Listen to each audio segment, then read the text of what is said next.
Bom, então estamos aqui com o doutor Rafael Lara Martins, ele que é advogado trabalhista e vai nos esclarecer algumas dúvidas aí, né, já que o comércio abriu as portas e nós realmente queremos saber como é que fica a questão dos empregados. Doutor Rafael, obrigado pela participação aqui no TJ Goiás, na PUC TV, e eu queria começar justamente perguntando sobre isso, né?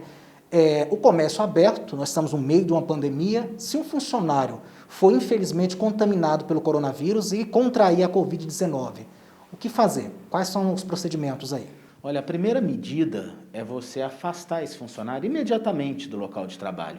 Existe uma portaria conjunta do governo federal, que é a portaria número 20 de 2020, que diz que você tem que afastar aquele empregado por 14 dias a partir do início dos sintomas e afastar todos que tiveram contato, o que a gente chama de contatantes desses empregados. Quem seriam esses contatantes?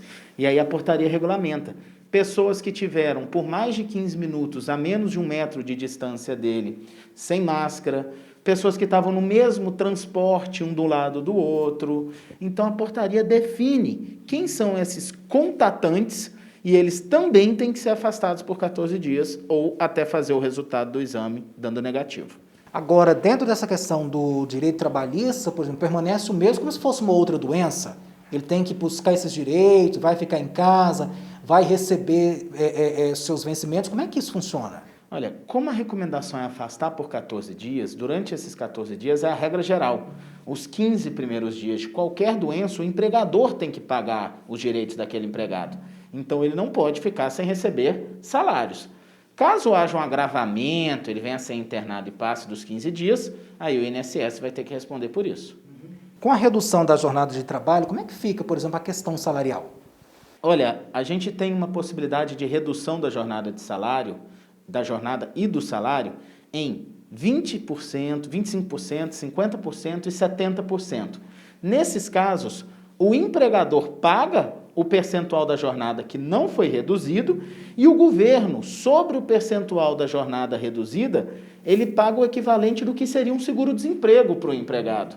Para quê? Para que a empresa possa não dispensar aquele empregado e o governo faça essa colaboração. Nós estamos acompanhando aí o decreto, né, que fala também sobre a redução da jornada, de salário ou até mesmo a suspensão do contrato de trabalho. Como é que funciona isso? Olha, a medida provisória 936, depois virou a lei 14.020, previa 60 dias para suspensão do contrato de trabalho e 90 dias para redução. E agora, no dia 7 de julho, com a lei, e finalmente no dia 14 de julho, com o decreto, o que nós temos?